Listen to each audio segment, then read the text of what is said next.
నమస్తే, welcome to max news Telangana. ప్రస్తుతం మనతో పాటు ఉన్నారు అనలిస్ట్ చలసాని శ్రీనివాస్ గారు ఆంధ్ర నుంచి. ఆయనతో మాట్లాడే ప్రయత్నం చేద్దాం. అసలు కృష్ణా జలాల విషయంలో ఏం జరుగుతుంది, అసలు ఎవరికి అంటే తెలంగాణకి రావాల్సినటువంటి వాటా ఎంత, అలాగే ఆంధ్రాకి వెళ్లాల్సినటువంటి వాటా ఎంత, అసలు ఏ ప్రభుత్వం ఏ జీవో ఇచ్చింది అనేది తెలుసుకునే ప్రయత్నం చేద్దాం.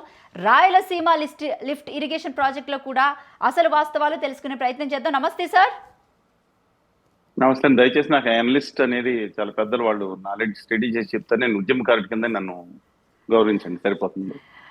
అనలిస్ట్ అనే ఇది వాళ్ళు బాగా అనలైజ్ చేస్తారు కాబట్టి నేను ఒక ఉద్యమకారుడి కింద, తెలుగు జాతికి అంకితం కాబట్ట ఒక మనిషి కింద నేను మాట్లాడతాను. Okay sir. అసలు ఈ గందరగోళంలో అంటే ఈ ఈ కృష్ణా జలాల విషయంలో గందరగోళం ఏంటి సార్? ఇదంతా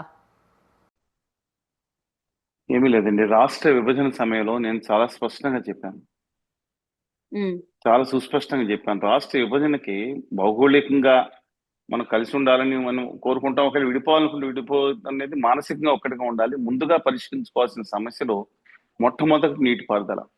ఈ రాష్ట్రంలో అంటే ఉమ్మడి రాష్ట్రంలో 1,27,000 విన్నపాలు కనుక శ్రీకృష్ణ కమిటీకి వస్తే, మొట్టమొదటిగా ఉమ్మడి ఆంధ్రప్రదేశ్ హైదరాబాద్ అడుగు పెట్టిన తర్వాత 1,20,000 పార్టీలు కూడా పక్కన పెట్టి మొట్టమొదటి మాతోనే లేక్యూ గెస్ట్ హౌస్ లో సంప్రదింపులు చేసి శ్రీకృష్ణ కమిటీ రాష్ట్ర వ్యాప్తంగా మాతోనే మొదలుపెట్టింది. ఇంటలెక్చువల్ ఫోరం తప్ప నేనే ఉన్నాను దాంట్లో. ఆ రోజు బయటకు వచ్చి చెప్పాను, అన్ని పత్రికల్లో, ప్రధాన పత్రికల్లో వచ్చింది, మీడియాలో కూడా వచ్చింది. రాష్ట్ర విభజనకి అడ్డంకులు మానసికంగా మేము కలిసి ఉండాలనుకుంటాం, కానీ ముఖ్యమైనది నీటిపారుదల సమస్యల్లో ముందులో పరిష్కారం రావాలి, తర్వాత మిగతా సమస్యలు, రాజధానితో సహా మిగతా సమస్యలని స్పష్టంగా చెప్పాను. ఇవాళ కూడా అది చెప్తున్నాను. కేంద్ర ప్రభుత్వం అడ్డగోలుగా చేసిన, ఇప్పుడు రాష్ట్ర విభజన అయిపోయింది కాబట్టి నేనేం మాట్లాడండి, అయిపోయింది. మానసికంగా తెలుగు ప్రజలను ఒక్కడిగా ఉండాలని కోరుకుంటా ఉంటాను. ఆ రోజు కేసీఆర్ గారు చేసిన దాన్ని గట్టిగా వ్యతిరేకించాం, పద ప్రయోగాన్ని కానీ మిగతాది కానీ. తర్వాత చాలా దుర్మార్గంగా మాట్లాడారండి. తర్వాత ఆ 9.5 సంవత్సరాల పాలనలో ఒక 5-10% తీసేస్తే అంత హుందాగా పాలించారు. నేను ఈ వైషమ్యాల విషయంలో లేకుండా రెండు కూడా చెప్పుకోవాలి. ఇక నీటిపారుదల సమస్యల విషయంలో మాత్రం అన్ఫార్చునేట్లీ అండి, every one is trying to take their credit. డెబిట్లు మాత్రం పక్క అకౌంట్లో వేసేస్తున్నారు, క్రెడిట్లు మాత్రం తమ అకౌంట్లో తీసుకోవడానికి ప్రయత్నిస్తున్నారు. విచిత్రంగా ఉంది. గేమ్ ఆడుతున్నారు. ఈ గేమ్ లో కోస్తా తెలంగాణ రాయలసీమ ప్రజలు బలైపోతున్నారని చెప్పి నా అభిప్రాయం అండి. సరే, మీరు ఎవరు గేమ్ ఆడుతున్నారు అడిగింది రేవంత్ రెడ్డి గారి గురించి మాట్లాడుతున్నారా, ప్రకటన గురించి? అంటే బేసిక్గా కాదు సార్. బేసిక్ ఏంటంటే అసలు కృష్ణా జలాల హక్కుల మీద ఎటువంటి, అంటే రెండు రాష్ట్రాల మధ్య ఎలాంటి గందరగోళం లేకుండా, గొడవలు జరగకుండా నీటి విభజన జరిగే పరిస్థితి లేదు అంటారా? ఉందండి, కొంచెం పెద్ద మనసుతో ఉండాలి. నేను ఎప్పుడు కోరుకునేది ఏంటంటే, ఒక అడుగు మనం తగ్గినా సరే 2 అడుగులు తెలుగు జాతిగా గొప్పగా పెరుగుతాం. వాళ్ళ కోస్తా తెలంగాణ రాయలసీమ ఎవరన్నా సరే అన్నదమ్ముల్లో ఒక 2 టీఎంసీలు ఇటు 2 టీఎంసీలు అటు గనక అయితే మనకేం ఇబ్బంది ఉండదండి. అన్నదమ్ముల్లో చిన్న ఇబ్బందిని సర్దుకోవాలి. ఒక దాంట్లో పెద్ద మనసుతో ఉండాలి. నేను ఎప్పుడు అలాగే కోరుకుంటాను. ఒక పక్కన కూర్చుని విద్వేషం రెచ్చగొట్టేయటం ఈజీ. ఆ రోజుల్లో నేను టీవీలో ఈ రోజు నెంబర్ 1 అదే మోడరేటర్గా ఉన్న వాళ్ళు కూడా చెప్పారు, శ్రీనివాస్ గారు మీరైతే కేసీఆర్ గారు లేను, లేదా రాజగోపాల్ గారు నేనేం తీసుకుంటానండి, అర్థం లేని రాజగోపాల్ గారు లేను, కేసీఆర్ గారు లేని కూడా తీసుకోవాల్సిన పని లేదు. నేను వాస్తవంగా ఆధారాల ప్రకారం చెప్తాను. ఇవాళ కూడా చెప్తున్నానండి. ఇవాళ ముఖ్యంగా మనం ఆంధ్రప్రదేశ్ కానీ తెలంగాణ కానీ రెండు కూడా విభజన సమస్యలు పరిష్కారం కాకపోతే 6 నెలల లోపు కేంద్ర ప్రభుత్వం నిర్ణయం తీసుకోవాలి. ఒక తండ్రి తరహాలో ఇద్దరు పిల్లలు. ఇది కేంద్ర ప్రభుత్వం అంటే మోడీ గారు జాగీర్ కాదండి, ఇంకొకరు జాగీర్. ఆదానీ గారు ఇవాళ commander in chief of political affairs and financial affairs India మొత్తానికి ఆదానీ గారు దేశ ఆయన కనుసన్నల్లో ఇవాళ ఇది నడుస్తుంది. ఏది దేశం నడుస్తుంది అనిపిస్తుందా ఉందండి. అందుకని ఈ నేపథ్యంలో నేను ఒకటే చెప్తా ఉన్నాను, మనకు కావాల్సింది ఏంటంటే 2 విషయాలు. ఒకటి, నీటిపారుదల విషయంలో, కృష్ణా జలాల విషయంలో నాగార్జున సాగర్ మీద పోలీసులు, 2 రాష్ట్రాల పోలీసులు కొట్టుకునే దౌర్భాగ్య స్థితికి తీసుకొచ్చింది కేంద్ర ప్రభుత్వం. ఎందుకని వాళ్ళు ఇక్కడ రాజకీయం కావాలి, అక్కడ రాజకీయం కావాలి, దొంగ రాజకీయాలు ఆడటంలో నిష్ణాతులు అయిపోయారు వాళ్ళు. ఇవాళ మనం ఏం చేసామంటే 2 రాష్ట్రాలు కలిపి ఇవాళ మనం 811 టీఎంసీలో మనం 299, 511 లెక్క వేసుకుంటున్నాము.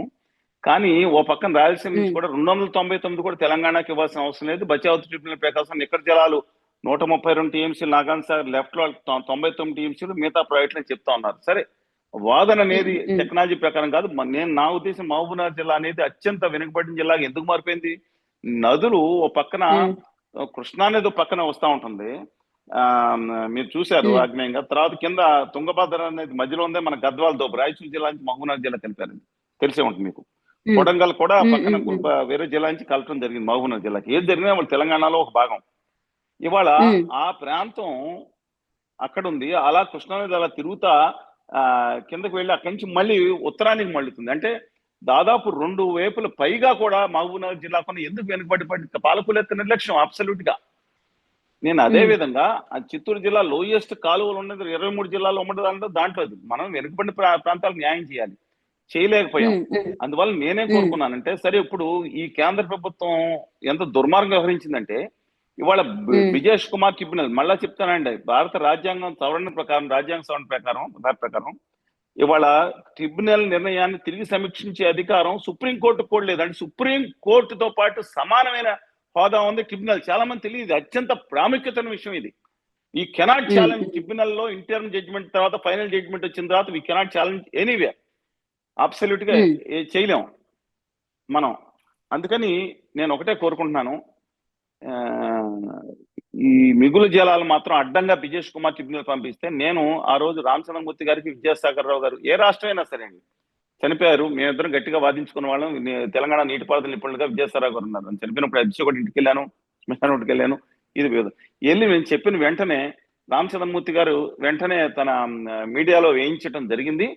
వెంటనే మిగతా మనందరం కలిసి వెళ్ళాలని చెప్పినప్పుడు ఖచ్చితంగా నేను అక్కడ సిడబ్ల్యూసి చైర్మన్ ఎవరైతే ఉన్నారో రెడ్డి గారు, ఫస్ట్ ఓన్లీ తెలుగు పర్సన్ అయింది, ఆయన్ని హైదరాబాద్ తీసుకొచ్చినట్టు మాట్లాడాం. ఇవన్నీ వివరాలు నేను చేశానండి. చేసిన తర్వాత ఆ రోజు మిగులు జలాలను మాత్రం దుర్మార్గంగా మొత్తం పై రాష్ట్రాలకు పనిచేశారు. తెలంగాణకు ఆంధ్రప్రదేశ్ నష్టం జరుగుతుంటే తెలంగాణ ప్రభుత్వం, ఆంధ్రప్రదేశ్ ప్రభుత్వం కూడా అఫిడవిట్లు వేసినాయి. రెండిట్లకి న్యాయం చేకూర్చండి అని, రెండిట్లకి న్యాయం చేకూర్చండి అని చేసినాయండి, రెండు కలిపి. చేస్తే ఈ కేంద్ర ప్రభుత్వం ఆదాని గారికి కేంద్ర ఉత్తర భారతీయ జనతా పార్టీ ప్రభుత్వం ఏం చేసింది? తెలంగాణకి ఆంధ్రప్రదేశ్కి వ్యతిరేకంగా ట్రిబ్యునల్ అఫిడవిట్ వేసింది.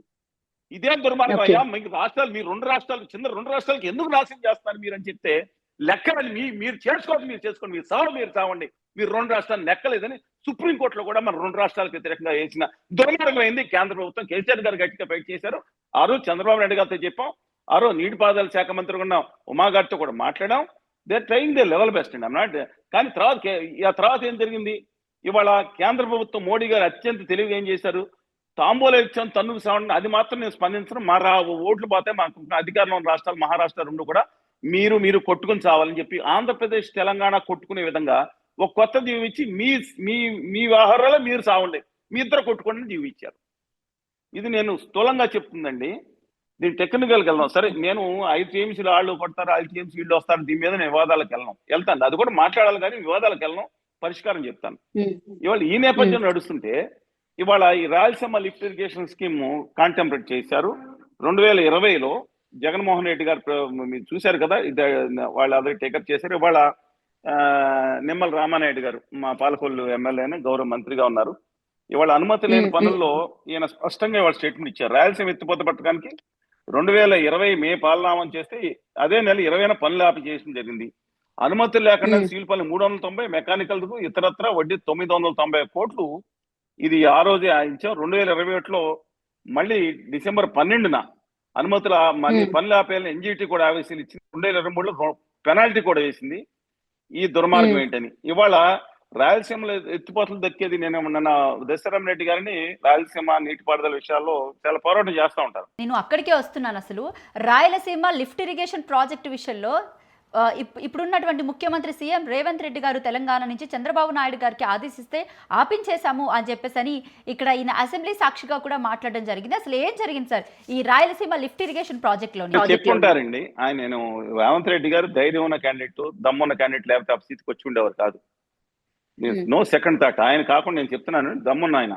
కానీ నేను వాస్తవాలను ప్రాతిపదికగా ఉంచుకోవాలి. రేవంత్ రెడ్డి గారు మేము 2015లో మేము ఎవరు మాట్లాడుతున్న వివరాలుంటే కలుద్దామని అంటే ఇద్దరం కలిసాం. ఆంధ్రప్రదేశ్ తెలంగాణ విభజన సమయంలో 54% తెలంగాణకి ఉన్న విద్యుత్తులో ఇవ్వాలని చెప్పి ఎక్కడా చట్టం స్పెసిఫిక్ గా లేదండి. ఒక జీవో ఎవరో ఇచ్చారు, ఒక సెంట్రల్ అన్అలోకేటెడ్ దాంట్లో ఇస్తుంటే రేవంత్ రెడ్డి గారు కాగితాలు ఇచ్చాను, చూపించిన అసెంబ్లీలో మాట్లాడారు. ఇవ్వాల్సిన అవసరం లేకపోయినా సరే 54% కరెంటు తెలంగాణకి ఇస్తున్నారని చెప్పి ఆయన మాట్లాడారు. ఒక విధంగా వాస్తవం, కానీ ఆంధ్రప్రదేశ్ ప్రజలు తెలుసుకోలేదు అది. ఓ పక్కన విభాజిత ఆంధ్రప్రదేశ్ కి అన్యాయం జరుగుతుంది తెలుసుకోదు. ఇవాళ కూడా నేను చెప్తున్నా అండి, ఇది ఎప్పుడు మీకు ఆల్రెడీ వివరాలు ఇచ్చాను కదండి. ఎప్పుడు ఎన్జిటి ఎప్పుడు ఆపేసింది, ఎప్పుడు పెనాల్టీ వేసింది, ఏం చెప్పడం ఏంటి అసలు? ఈయన అధికారం రాకముందు ఆపేశారు కదా. ఇప్పుడు 900 సరే, ఇప్పుడు ఆంధ్రప్రదేశ్ ప్రజలు ఏమనుకోవాలంటే రేవంత్ రెడ్డి గారు చెప్పినట్టు వాళ్ళ వెళ్ళి ఆయన చంద్రబాబు నాయుడు గారి మీద తిరుగుబాటు చేయాలా?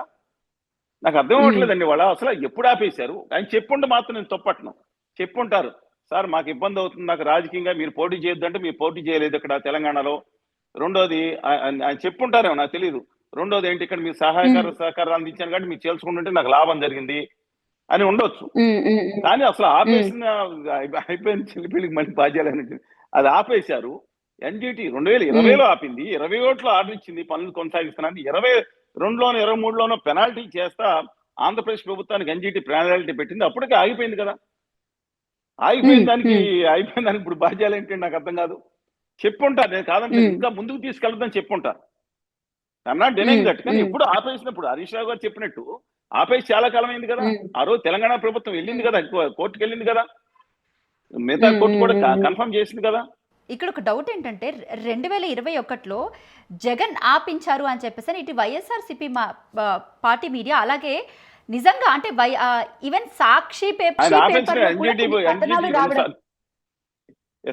చెప్పండి, సాక్షి పేపర్లో కూడా కొన్ని కథనాలు రావడం జరిగింది. అసలు ఇందులో వాస్తవాలు ఏంటి అంటే, ఇటు సీఎం రేవంత్ రెడ్డి చెప్తే అది ఆగిందా, లేకపోతే వైఎస్ జగన్? ఎందుకంటే ఈవెన్ కేసీఆర్ గారు చెప్తే ఆగిందని, కేసీఆర్ గారు చెప్తే జగన్ ఆపారు, రేవంత్ రెడ్డి గారు చంద్రబాబు ఆపారు. ఏది నేను ఒకటే చెప్తున్నానండి, తెలంగాణ ముఖ్యమంత్రులు ఏం చెప్తే అది ఆంధ్రప్రదేశ్ ప్రజలు ఆంధ్రప్రదేశ్ ముఖ్యమంత్రులు ఆపేసే పరిస్థితి. ఎలా బీజేపీ ఆదాని చెప్తే ఆపుతున్నారని సత్యం, ఆదాని చెప్తే నాశనం చేసేస్తారు ఆంధ్రప్రదేశ్ అనేది అక్షర సత్యం. ఆదానికి తాకట్టు పెట్టబడింది, బానిసలా తయారయ్యారనేది సత్యం. కనీసం దమ్ముండి పోరాడతారు తెలంగాణలో. చెవు చచ్చిన చేతగా చేత అయిపోయింది కోస్తా రాయలసీమ ప్రజలు అనేది ఆరోపణలు వస్తుంటే కడుపు మండిపోతా ఉంటే ఆదానికి గిరిని చెప్పారు. ఆదానికి ఆ సెంటర్ ఆంధ్రప్రదేశ్ కట్టిన పన్నులు మా బాధ మాది అనుకోండి, నేను రాష్ట్రం మొత్తం కావాలి కాబట్టి నేను మాట్లాడుతున్నాను తెలంగాణ ఆంధ్రప్రదేశ్ కానీ. నేను వాళ్ళ ఆల్రెడీ అఫీషియల్ గా ఎన్జిటి పెనాల్టీ కూడా వేసింది. 20లోనే మనం పెట్టగానే ఆ పనులు ఆపమని చెప్పింది. 21లో ఇప్పుడు ఒకరు చెప్పక్కర్లేదు, ఎన్జిటి డైరెక్ట్ గా చెప్పి ఆపేసింది. 22, 23లో పెనాల్టీ వేసింది, ఇంకా ఆపేసింది. వాళ్ళ రాయలసీమలో మిగతా వాళ్ళుగా నీటిపారుదల ఇప్పుడు చెప్పేది కూడా కొంతమంది ఏంటంటే, దీనివల్ల ఐఎమ్ నాట్ డినైయింగ్ 22 టీఎంసీ వస్తుంది. మాకు తుంగభద్ర నుంచి 638 టీఎంసీ సముద్రంలో పోతున్నాయి అనేక సంవత్సరాలు.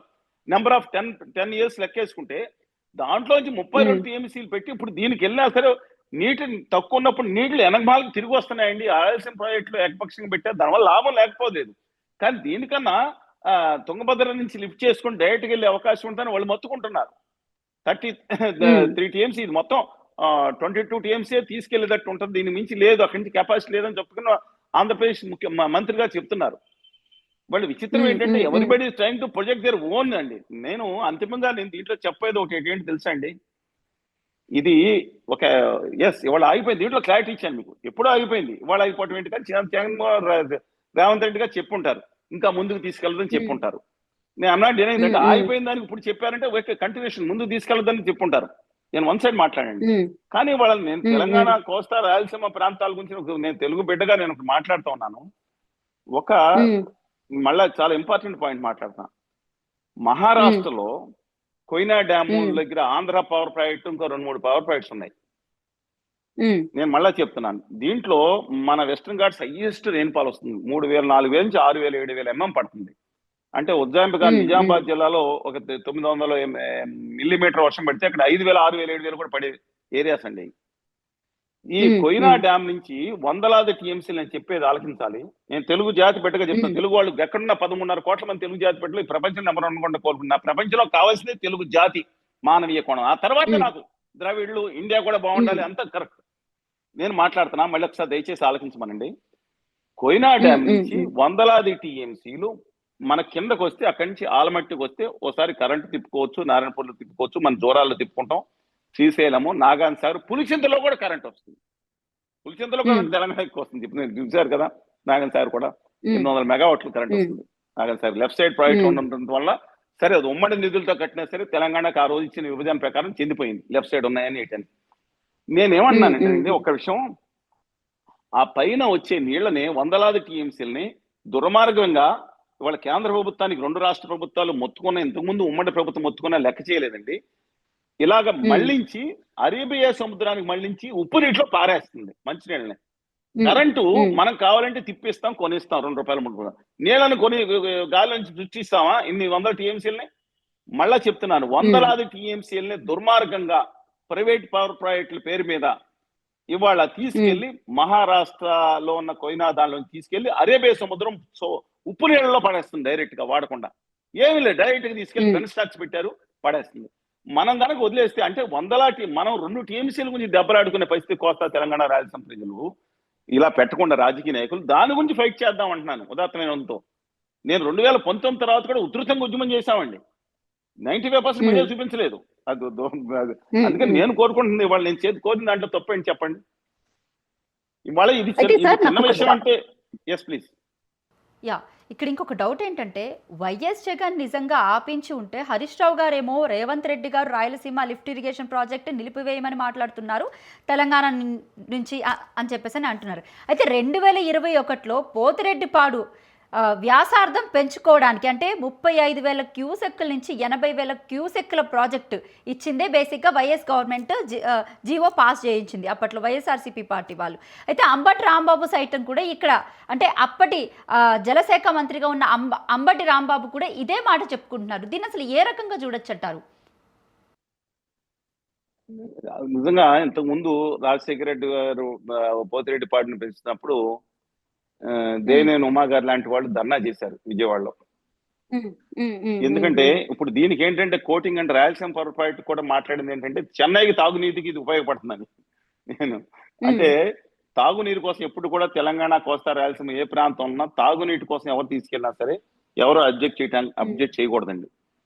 వెరీ క్లియర్ గా ఉన్నా నేను, ఎవరో చేయడానికి వీల్లేదు. అందువలన దానికి వీళ్ళందరూ కూడా ఎస్ మేము దానికోసం వెళ్ళానంటారు. యాక్చువల్ గా ఈ కార్యక్రమాన్ని పోతిరెడ్డిపాటు చాలా మంది తెలుసుకోవాల్సింది ఏంటంటే ఇది 11,500 క్యూసెక్ల సామర్థ్యం 1988లో హెడ్ రెగ్యులేటర్ నిర్మాణం తగ్గింది. 1988లో యాక్చువల్ గా ఒరిజినల్ గా 15,000 క్యూసెక్లు అనుకున్నా 11,500 క్యూసెక్లు అనుకున్నారు. తర్వాత ఈ అభ్యాసం అంటే వ్యాసార్థం తీసుకెళ్లి 44,000 క్యూసెక్లు పెట్టి మార్పులు చేశారు ఆ రోజు. ప్రస్తుతం ఏపీ ప్రణాళిక మీరు అంత కరెక్టే 80,000 టీఎంసీలు అంటే 80,000 క్యూసెక్కులకి వరకు పెంచాలన్న దాని మీద తెలంగాణ ప్రభుత్వం తీవ్రంగా అబ్జెక్ట్ చేసింది. యాక్చువల్ గా దీనికి నీటి కేటాయింపు ఏంటంటే తెలుగు గంగ సుమారు 45 టీఎంసీలు మన చెన్నైకి వెళ్లాల్సిన 15 టీఎంసీలతో కలిపి, అదైతే అందరూ తల 5 టీఎంసీలు వెళ్లాల్సింది అన్నారు. గాలేరు నగర్కి 38 టీఎంసీలు, శ్రీశైలం కుడికాలకు 19, మొత్తం 102 టీఎంసీలు వరద నీళ్ళలో 30 రోజుల్లో తరలించాలంటే 40,000 క్యూసెక్లు మినిమం అవసరం అని. అంటే 8,800 క్యూసెక్లు ఉన్నప్పుడు మాత్రమే 40,000 క్యూసెక్లు అంతకని పడిపోయింది అనుకోండి, మీకు అర్థమైంది కదండి. మినిమం సార్ 880 ఉంటే 44,000 క్యూసెక్లు 40,000 క్యూసెక్లు, 854 అయితే 3,000 క్యూసెక్ల సామర్థ్యం. చాలా మంది ఇప్పుడు 880 ఎన్ని రోజులు ఉంటుందండి, 44,000 80,000 క్యూసెక్లు కాదు కదా. అందుకని ఒకటి ఏంటంటే బేసిన్ అవస్థలు తీసుకెళ్లిపోతున్నారనే మాట టెక్నికల్ గా తెలంగాణలో ఉన్న ఇంజనీరింగ్ నిపుణులు చాలా మంది కూర్చున్నారు. ఆ విద్యాసాగర్ రావు గారు కానీ, ఆ రోజు శ్యాంప్రసాద్ రెడ్డి గారు కానీ, భూమన్న గారు కానీ, ప్రకాష్ గారు కానీ, నెంబర్ ఆఫ్ దురదృష్టవశాత్తు 2001 నుంచి 2013 వరకు కోస్తా రాయలసీమ నీటిపారుదల నిపుణులు వీరయ్య గారు 1-2 సార్లు వచ్చారు, ఎవరో దృష్టి పెట్టలేదు అన్ఫార్చునేట్లీ. ఇవాళ కూడా 299/511 మీద కొంతమంది ఆర్గ్యుమెంట్ చేసి కోస్తా రాయలసీమలో నిపుణులు మాట్లాడలేదు. అంతా ఒకళ్ళ విధంగా ట్రైనింగ్. తెలంగాణ విషయంలో అందరూ ఏకం అవుతున్నారు, తమ హక్కుల కోసం పోరాడుతున్నారు. We should be appreciated. కానీ అట్ ద సేమ్ టైం ఆ కోస్తా రాయలసీమ ప్రాంతాల్లో ఎందుకు కొంతమంది లేకపోలేదు, నిజంగా ఎందుకని బయటకు రావట్లేదు, మీడియా అవకాశం ఇవ్వట్లేదు తెలియట్లేదు నాకు. అక్కడ కూడా అన్యాయం జరుగుతుంది. 2 రాష్ట్రాలే కలిసి నేను మళ్ళీ మీరు చెప్పింది నిజంగానే 2021లోనే ఆ రోజు ఆపేయడం జరిగింది. అంటే 20లో ఆపమని చెప్పిన కంటిన్యూ చేశారు. 1,000 కోట్ల పైన ఖర్చు పెట్టారు, వడ్డీలు కట్టారు అప్పులు తీసుకొచ్చి, ఇంకా కడతా ఉన్నారు. ఆపేశారు, పెనాల్టీ కూడా వేసింది. చిన్న చిన్నగా వర్క్ జరుగుతున్నాయి నాకు తెలియదు కానీ 99% ఆపేశారండి. ఆపేస్తే ఇప్పుడు ఆపేయటం ఏంటి? ఇంకోటి అక్కడ ప్రాతిపదిక మీద ఇక్కడ నీళ్లు వెళ్ళలేని పరిస్థితి ఉంది కాబట్టి తుంగభద్రానికి సబ్స్టిట్యూషన్ చేయమంటున్నారు కూడా. అవసరం కూడా నేను భావిస్తున్నాను. వరద జలాలు సముద్రంలో వెళ్ళిపోతున్నప్పుడు వరద జలాలు తీసుకెళ్తే అబ్జెక్షన్ ఏంటని నేను అంటున్నానండి. శ్రీశైలం జలాశయం నుండి నీటిని అక్రమంగా తీసుకువెళ్తున్నారని ఇప్పుడు ముఖ్యమంత్రి అంటే అప్పటి ప్రతిపక్ష కాంగ్రెస్ ప్రెసిడెంట్ నేత సీఎం రేవంత్ రెడ్డి గారు కూడా ఆరోపించారు అప్పట్లో. దానికి మీ సమాధానం ఏంటి సార్? ఏమండి ఒకటి చెప్తున్నాను, ఆ దాంట్లో టెలిమెట్రీ మీటర్లు పెట్టాలంటున్నారు, ఇప్పుడు ఏర్పాటు చేస్తున్నారు. ఆంధ్రప్రదేశ్ ప్రభుత్వం నిరాకరించింది. నేను ఒక్కటి చెప్తా ఉన్నాను, నేను ఇప్పుడు భీమా ప్రాజెక్టు, తెలంగాణలో అనేక ప్రాజెక్టులకి నీటిపారుదల అలాట్మెంట్ లేకపోతే ఎన్టీ రామారావు గారు అధికారంలోకి వచ్చిన తర్వాత కృష్ణా ప్రాజెక్టును 181 టీఎంసీ దానికి హక్కు ఉంది, బచావ్ సిబ్లింగ్కి అంత ముందు కూడా హక్కు ఉంది కాబట్టి దాని ఆధునీకరణ కాలాల పేర్లు చెప్పి ఇంకా పూర్తిగా కాలేదు. దాంట్లోంచి టీఎంసీ తగ్గించుకుని 20 టీఎంసీలు భీమా ప్రాజెక్టు కేటాయించి, ఇప్పుడు మహబూబ్నగర్ జిల్లాలో అఫీషియల్ రాజుల బండ మినహాయించండి అది తక్కువ, భీమా ప్రాజెక్టు 20 టీమ్స్ తీసుకొచ్చి కేంద్ర ప్రభుత్వ అనుమతులు తీసుకొచ్చి వాళ్ళ మొదలుపెట్టింది ఎన్టీ రామారావు గారు. కానీ మిగతా కళ్ళకుత్తి మిగతా ప్రాజెక్టులు కేసీఆర్ గారు చేపట్టే దిండి ప్రాజెక్టు కూడా ఇప్పుడు పూర్తి కాలేని పరిస్థితులు ఉంది. నీటి కేటాయింపులు ఖచ్చితంగా నికర కేటాయింపులు నేనేం ఇప్పుడు పోలవరంలో మిగిలే నీళ్లలో డెఫినెట్ గా అక్కడ రాయలసీమలో కొన్ని ప్రాజెక్టులకు, తెలంగాణ కొన్ని ప్రాజెక్టులు కూడా హక్కు ఉందంటున్నాను. నా మీద విమర్శించవచ్చు, నువ్వెవరు మాట్లాడతాను, నేను ఖచ్చితంగా మాట్లాడతా. తెలుగు జాతి కోసం నిలబడ్డా. ఆంధ్రప్రదేశ్ కి ఇవాళ పోలవరం నీళ్లు వచ్చి మరలింపించిన తర్వాత అదొక ఇష్యూ నడుస్తా ఉంది. రెండు రాష్ట్రాలకి ఇవ్వాల్సిందే, అటు ఇటు నిస్బిస్ వర్క్ అనుకోండి. ఇద్దరు సౌహార్దభావం బాగుండాలంటే అందరూ కలిసి పెరుగుదాం అంటున్నాను నేను. కానీ రాజకీయ నాయకులకు అవసరమైనప్పుడు ఇవన్నీ వస్తున్నాయండి. తెలంగాణలో ఆంధ్రప్రదేశ్ లో నోరు చచ్చిపోయిందో నోరు పడిపోయిందో ఇవాళ మన రామానాయుడు గారు నోరిప్పారు. మిగతా వాళ్ళకి ఏమైంది, నాకు ఒకళ్ళ మీద ఒకళ్ళు ఒకళ్ళ మీద ఒకళ్ళు నువ్వు చేసావు అని ఇక్కడ తెలంగాణలో ఉన్నట్టే విచిత్రంగా ఉందండి. నేను సబ్జెక్ట్ ఏంటంటే నేను ఒక్కటి అడుగుతా ఉన్నాను, సముద్రంలో పోయే 103,000 టీఎంసీలు గోదావరి పోతుంటే దాన్ని ట్యాప్ చేస్తుంటే దాన్ని అడ్డుకోవచ్చండి తెలంగాణ ప్రభుత్వంలో కొంతమంది. పట్టిసీమ వీళ్ళకి తెలుసా అండి, పట్టిసీమలో నీళ్లు సముద్రంలో వేలాది టీఎంసీలు పోతాయి, అది మినహాయించి ఇంక కింద ప్రాజెక్ట్ కడతాను లేదు. నేను చూపిస్తానండి, కోనసీమకి మునిగిపోతా ఉన్నాం మేము, పాలకొల్లో ఉన్నాం. ఏం బాగా తెలుసు, నీళ్లు వస్తున్నాయి 11 నెలలు అనుకున్నాం. పాలకొల్లో ఎన్ని రోజులు పడవల్లో ఉన్నామో తెలుసా మీకు? మా ఇంట్లో నుంచి బయటకు వెళ్ళాలంటే పడవలో వెళ్ళాల్సి వచ్చింది. మేము 86 వద్దలో 99 మేము నా వ్యక్తిగతంగా మేము ఉన్నాం కదా. ఇవాళ కూడా నా నివాసం అక్కడే ఉంటది కదా, రాష్ట్రం తిరుగుతున్నా. దయచేసి ఇంకో కోణం కూడా అర్థం చేసుకోమని కోరుతున్నాను. అంటే అది బ్రహ్మాండంగా ఉంది, దిష్టి తగిలేసింది అంటే దిష్టి బొమ్మలు పెట్టుకుంటారండి. డిమాండ్ పెరిగిపోయింది ఇప్పుడు, ఆ చైనా నుంచి ఆర్డర్ ఇస్తున్నారు. మా కర్మ, మాకు అలాంటి ఉత్తర ఆర్య సనాతనవాద నాయకులు తయారయ్యారు. సబ్జెక్ట్ మీద అవగాహన లేదు, చదువుకోరు. నేను చెప్తున్నానండి, అన్ఫార్చునేట్లీ తెలంగాణ ప్రజల మీద విద్వేషం తెచ్చగొడతాను తయారయ్యారు కొంతమంది. కోస్తా ప్రజల ముందు కూడా తయారయ్యారు, తెలంగాణలో కూడా నాయకులు కొంతమంది తయారు. అన్ఫార్చునేట్లీ ఒక్క క్లారిటీ ఇవ్వండి సార్, అసలు తెలంగాణకి రావాల్సినటువంటి నీటి వాటా ఎంత, అలాగే ఇంకా ఆంధ్రాకి వెళ్లాల్సినటువంటి నీటి వాటా ఎంత సార్? నేను ఒక్కటండి, నీటి వాటా అంటే గోదావరి ప్రాజెక్ట్ లో కృష్ణా డెల్టాలో 209 511 అంటే కాదు, 50% రావాల్సిందని చెప్పి ఓ పరివాహక ప్రాంతం ఉన్న పరివాహక ప్రాంతం కాదు, నీటి సమకూరేది మీ మొత్తం 811 టీఎంసీలో మీ నది మెయిన్ నదిలోకి వచ్చే నీటి వాటా 300 టీఎంసీలు కూడా లేదు మీది. మేమెందుకు ఇవ్వాలని చెప్తున్నారు కర్ణాటక వాళ్ళంటే.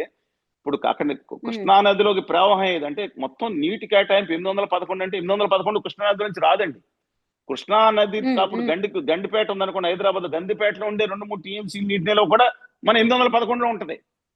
మున్సిలో వచ్చే దాంట్లో, మున్నేరులో వచ్చే దాంట్లో 40 టీఎంసీలు కూడా దాంట్లో ఉంటుంది.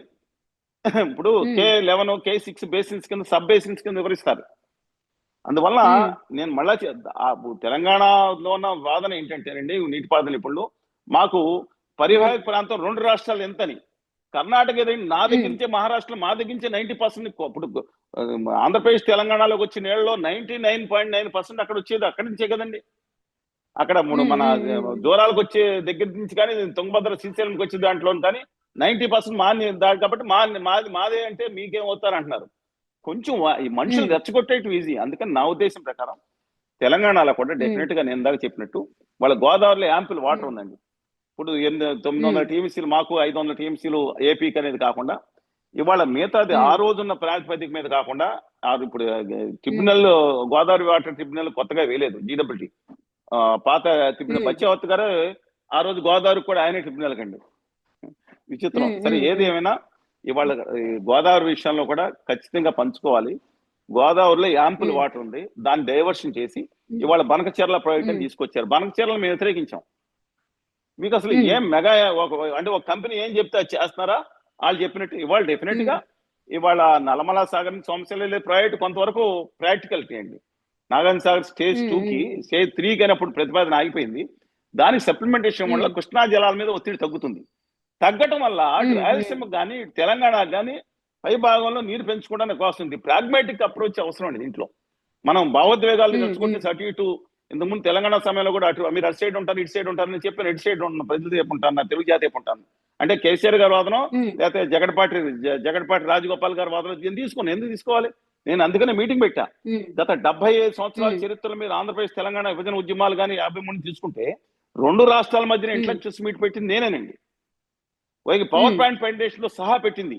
ఆ రోజు జయశంకర్ గారిని పిలిచాం, కోదండరామ్ గారిని పిలిచాం, టంక్షాల అశోక్ గారు, మన హరీష్ రావు గారు, ఏది ఇద్దరు వద్దన్న ఇతర ప్రాంతం అక్కడ మమ్మల్ని తిట్టారు. అక్కడ రోజు రమేష్ గారు, రామప్రసాద్ గారు ఎవరు అయినా సరే అక్కడ మా ప్రొఫెసర్ కృష్ణమోహన్ రెడ్డి గారు, రామచంద్రయ్య గారు, నీటిపాటి నిపుణులు, మా ప్రొఫెసర్ రామకృష్ణరాజు గారు అందరినీ తీసుకుని సామాజిక వేత్తలు దళితరత్న రాజారావు గారు, పన్నాల సత్యనారాయణమూర్తి గారు అందరినీ తీసుకెళ్లి పెట్టాం మేము మీటింగ్. తిట్టాడు మమ్మల్ని, బూతులు ఇట్లా తిట్టారు. నిన్నెవడ పెట్టమని హరీష్ రావు గారు అడిగి తిట్టాడు, నిన్నెవడ వెళ్ళమన్నాడని. ఒక పాజిటివ్ అప్రోచ్ లో రేపు పొద్దున ఎలాంటి పరిస్థితులు వస్తుంది నేను అన్ని 2 విషయాలు మాట్లాడబడ్డాను. ఇప్పుడు ఇవాళ వైకాపా, తెలుగుదేశం, జనసేన, ఉత్తర భారతీయ జనతా పార్టీ అనుచరులు వాళ్ళే కదా, వాళ్ళందరూ కలిసి నా మీద దుమ్మెత్తిపోతున్నారు. వామపక్షాలు తప్ప ఎవరున్నారని చెప్పేది నిబద్ధత కట్టుబడి వాళ్ళ. అందువల్ల నా అభిప్రాయం ప్రకారం నేను ఎటో సైడ్ తీసుకొని ఒకటే చెప్తున్నానండి. ఇందాక మీకు చెప్పినట్టు గోదావరి జలాలు ఉన్నాయి, దాని మీద యాంపుల్ వాటర్స్ 2-3 వేల టీఎంసీలు ఇప్పుడు ఈ సంవత్సరం ఒకటి 15 టీఎంసీ సముద్రంలో పోయినాయి. 2,000 నుంచి 3,000 టీఎంసీలు పోతున్నాయి. ఎక్సెప్ట్ అవుట్ ఆఫ్ ఒక 20 years లెక్కేసుకుంటే ఒక ఏడాది 2 ఏళ్ళు తప్ప 1,500-2,000 టీఎంసీలు పైన సముద్రం పోతున్నాయి. అగస్తలం లాగా అలా వెళ్ళిపోతున్నాయి. ఇక కృష్ణా డెల్టాల విషయంలో మళ్లింపు చేయడం కరెక్ట్. అక్కడి నుంచి సోమశిలకి నాగార్జున స్టేజ్ 2కి తీసుకెళ్ళటం, ఆ పై వాటర్ ఏదైతే ఉందో ఒక పెద్దల సహకారంతో వాళ్ళ నికర జలాలు తెలంగాణకు కూడా కేటాయించుకోవాల్సిన అవసరం ఉందండి. యాక్చువల్ గా దాని నుంచే వాడుకోవాల్సిన ఉంది. రాయలసీమ ప్రాజెక్టులు కూడా ఇప్పుడు తెలుగు గంగా ప్రాజెక్ట్ తో పాటు దానికి ఉన్నా సరే మిగతాది ఎస్ఆర్బిసి కానీ దాన్ని పెంచుకోవాలి. హంద్రి నివా అనేది కూడా అనంతపురం మీరు చూస్తేనండి, నేను నిజంగా చెప్తాను, మహబూబ్ నగర్ యొక్క బాధ, నల్గొండలో ఫ్లోరైడ్ బాధలు నేను చూసిన వాడిని, తెలుసుకున్న వాడిని. కానీ అక్కడ రాయలసీమలో ఉన్న హంద్రి నివా అనంతపురం మీకు గాథ కన్నీటి గాథ నేను చెప్తేనండి చాలా బాధగా ఉంటుంది. అందువల్ల నేను నా రిక్వెస్ట్ ఏంటంటే ఒకసారి వాళ్ళని కూడా అక్కడ రావాలండి, ఒకసారి చూసుకోవాలి. 2 విషయాల్లో ప్రాధాన్యతతో మనం పరిష్కరించుకోవాలి. తాగునీటి కోసం ఎవరు అబ్జెక్ట్ చేయకూడదండి.